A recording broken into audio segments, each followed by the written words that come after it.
KCC president ഔദ്യോഗികമായി തന്നെ താക്കീത് ചെയ്തുകൊണ്ടുള്ള കത്ത് നൽകി. ഇവിടെ ഒരു കാര്യം മനസ്സിലാക്കേണ്ടത്, കോൺഗ്രസ് പാർട്ടി ഒരു തീരുമാനമെടുക്കാം, അതിൻ്റെ മേലെ പറയാനുള്ള അധികാരം ഒരു പോഷക സംഘടനകൾക്കില്ല.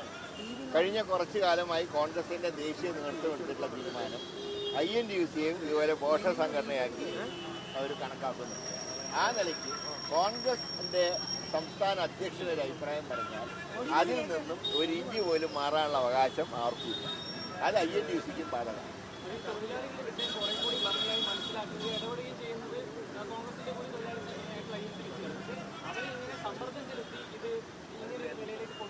ഞാൻ പറഞ്ഞില്ലേ, വളരെ ശക്തമായിട്ടുള്ള നിലപാട് ഇക്കാര്യത്തിൽ പാർട്ടി സ്വീകരിച്ചു.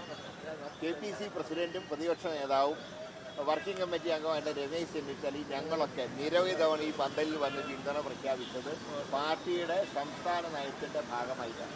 ഇതിനു പുറമെ AICCയുടെ ജനറൽ സെക്രട്ടറി JC വേണുഗോപാലും പാർട്ടിയുടെ അഖിലേന്ത്യാ നയം ഇവിടെ പ്രഖ്യാപിച്ചിട്ടുണ്ട്. UDFന്റെ ഘടകകക്ഷി നേതാക്കളും അവരുടെ അനുഭാവം പ്രഖ്യാപിച്ചിട്ടുണ്ട്. അതാണ് ഫൈനൽ. അതിനപ്പുറം ആരെന്ത് പറഞ്ഞാലും ശരി, പാർട്ടി നിലപാട് UDF നിലപാട് വ്യക്തമായി കഴിഞ്ഞു. അതുകൊണ്ട് ഈ സമരം പൊളിക്കാൻ ആര് ശ്രമിച്ചാലും, ഏത് ട്രേഡ് യൂണിയനാണ് ഇത് പൊളിക്കാൻ ശ്രമിച്ചാൽ അവർ പരാജയപ്പെടുകയുള്ളൂ. ഞങ്ങൾ ഈ സമരത്തിൻ്റെ കൂടെയുണ്ട്. അതൊരിക്കലും മാറ്റാൻ സമ്മതിക്കില്ല. കാരണം അധ്വാനിക്കുന്ന തൊഴിലാളി വർഗത്തിൻ്റെ പാർട്ടിയാണ് INTUC. അതിനെ സർക്കാർ വിലാസം സംഘടനയാക്കാൻ ആര് ശ്രമിച്ചാലും നടക്കില്ല. അക്കാര്യത്തിൽ 101% പാർട്ടി ഉറച്ചാണ് മുന്നോട്ട് പോകുന്നത്. അതിൻ്റെ ഭാഗമായിട്ടാണ് KPC അധ്യക്ഷൻ ഇന്ന് നോട്ടീസ് കൊടുത്തത്.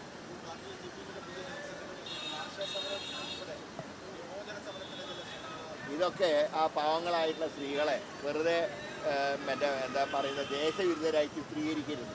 അധികാരത്തിൻ്റെ ഹുങ്കിൽ സമരം പോലും മാർക്സിസ്റ്റ് പാർട്ടി മറന്നു എന്നുള്ളതിൻ്റെ ഉദാഹരണമാണ് പുതിയ ജനറൽ സെക്രട്ടറിക്ക് അഭിപ്രായം പറഞ്ഞത്.